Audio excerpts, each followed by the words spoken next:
Are you struggling with your business and with the fear that maybe your best opportunity for success is long gone, that the opportunity to be successful and make your mark has already passed you by, that it's too late?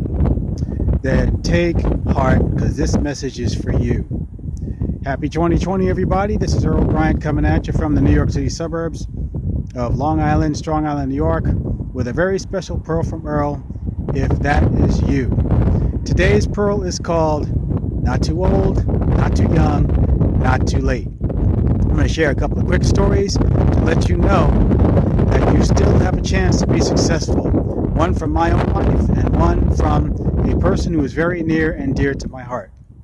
First, I'll tell you my story. When I was about 14, nearly 15 years old, I was roped into basically a speech contest, or so I was told. I prepared for this contest to deliver a speech, and the evening of the competition I was told, just write the speech, go to the podium, and deliver the speech. When I was there, I was the third one to compete, and I saw the first competitor give a fantastic presentation, and I complimented him on it, and I gave him a compliment on it, and told him he did a great job not using any notes.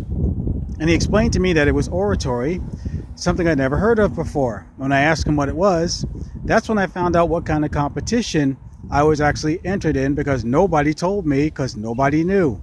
It was a type of competition where you deliver a speech from memory, and I had memorized nothing.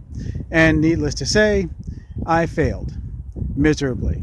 I was so humiliated that for years after that, I wouldn't talk to anybody because I thought it was a total failure, and that I had my one chance and blew it, and just figured all was lost. I felt this way for 20 years, to the point where I wouldn't even let anybody discuss it with me, not even family. I didn't want to talk about it because it hurt too much. Well, around the year 2000, I was introduced to a group called Toastmasters. And while I was reluctant to visit one of their meetings, because as far as I knew, it just meant standing up and speaking in front of people, and since I was already embarrassed and didn't want to go through that pain again, I really didn't want to do it. But I gave it some thought and realized that I had to get over this hurdle, and I had to get the situation handled. So I sat in on a meeting as a guest and listened to people from around the room speak, either from the podium or standing up at their very chair in front of their desk at the table, and just speak totally off the cuff. And I noticed that everybody was calm, they were confident, they were poised, they were able to collect their thoughts and deliver a silky smooth speech. And I remember saying to myself, as every one of them spoke, boy, I wish I could speak like that. But I was thinking to myself it was too late for me, and that maybe they were just born that way, or just lucky, or something like that. Until the person who would become my sponsor came to the podium and said some words that totally changed my life. Blew me out of the water. She said, and I quote, "All of us members know what it's like to go through the land of the knocking knees." When she said that, you could have knocked me over with a feather. I couldn't believe what I heard. I said, wait a minute. You mean to tell me that all of these people that I see here, confident and poised and knowing what they're talking about and delivering a silky smooth speech, all of them started where I am right now, and all of them feel the way I feel, and they were once scared and they lost their train of thought and they had that deer in the headlights look because they forgot what they were saying? And I came to find out, yes, that's exactly where every single one of them started out. And through training, through instruction, through tips and strategies that they were able to use, learn, and implement, they became more effective speakers. Well, at that moment I said, well, sign me up. By the third meeting, I'd already made up my mind I was going to join. So I joined. I stayed with the organization for 6 years. And in that period, I learned some strategies that they were able to teach me to become a more poised, more confident, and more capable speaker. And I wasn't worried about making mistakes. And they said it was okay for me to make mistakes and work through them and grow through them and improve. And I did over the years. And I didn't get so scared of being in front of a podium anymore. And I gained confidence. So what I'm saying to you, that little example, is this. A friend of mine in New Jersey named Carmina Mevs wrote a book called Don't Be Afraid to Fail in Network Marketing, and she has a saying in the book which I repeat often. Nobody is born an expert.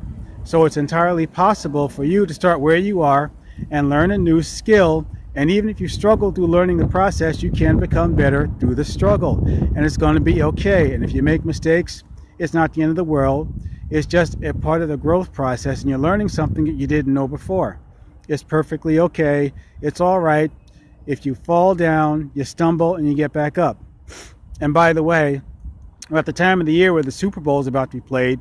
Two very good teams are going to play for a championship, and I guarantee you, both teams, while they're very good, are going to have instances where they fall down, get knocked down, get back up, and get ready for the next play.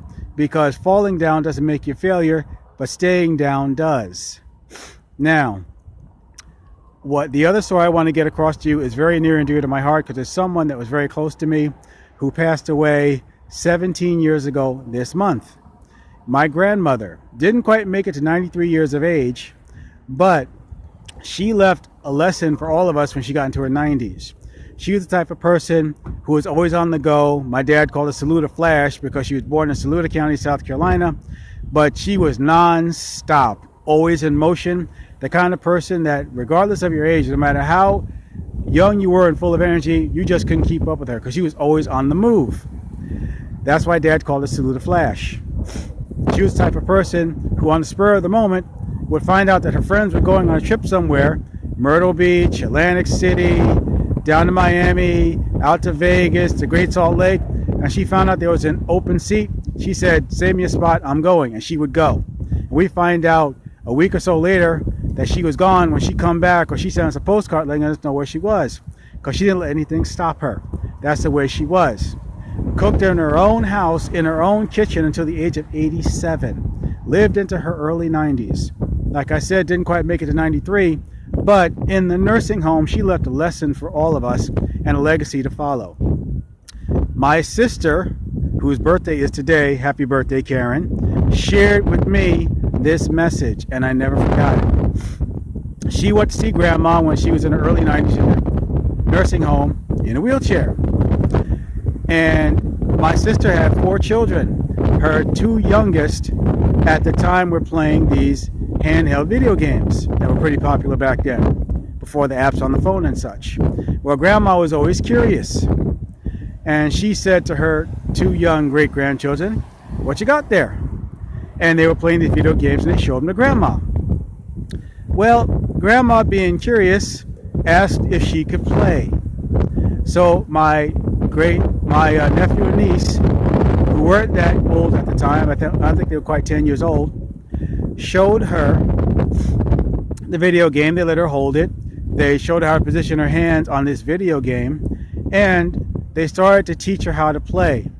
My grandmother, in her early 90s, was sitting in a wheelchair in a nursing home trying to learn how to play a video game.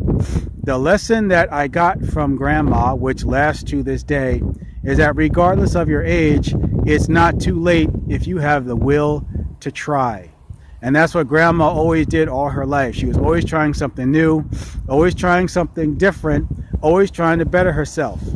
And I'm here to tell you, I don't care what your age is.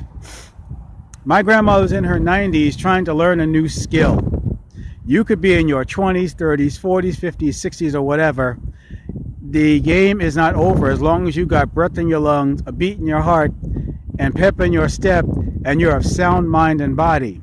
Just because you made mistakes in the past doesn't mean that you can't overcome those mistakes today and going forward, or learn something new. And please lose the notion that you have to be an expert or that you can't make a mistake in order to be successful, because that also is not true. Failing is not an indication that you're a failure. It just means that you failed at something that you didn't know yet, and you just fell down, and you just got to get back up and learn how to do something a little newer, a little better. And don't be afraid to fail, because failure is part of the process. It's part of the improvement. It's part of learning a new skill and becoming a better you. So I'm telling you that from my own life, because I didn't give up. I went back at it and learned how to do something a little bit better. I learned from my grandmother, even in her 90s, it's perfectly okay to learn something new. So I'm telling you, if you feel like you're tempted to give up because you've had a few setbacks, don't be so quick to give up, because the next time you might learn something that's going to get you close to that success you're looking for. And success is built on failure, overcoming failures, and overcoming struggle. So it's perfectly okay for you to fall, but it is not okay for you to stay down. So what I'm telling you, like Les Brown says often, you're never too old to learn, you're never too young to teach. So if you fall down, don't be discouraged and don't be tempted to give up. Just get back up, try it again, learn the lesson, forget the details, move on and move forward. That is today's Pearl from Earl. You're never too old, you're never too young, and it's never too late. I hope you got some value from that, and if you did, please give me a like, a thumbs up, and share this with people that you believe can learn from this example. And like I said, this is one of those situations where the temptation to give up because you failed is like a limiting belief. If you want to learn how to overcome limiting beliefs, there's a very special presentation taking place tonight at 9 p.m. It's January 29th, 9 p.m. Eastern Standard Time. If you want to know more about it, please hit me back in the thread, and I'll be happy to send along the details so you can get information about how to attend tonight. It's free to attend, and you can share this with other people you know who want to learn how to overcome limiting beliefs and turn your setbacks into triumphs. This has been another Pearl from Earl. I hope you got some value from it. Until the next time when we gather around for a Pearl from Earl, and I hope to see you right back out there.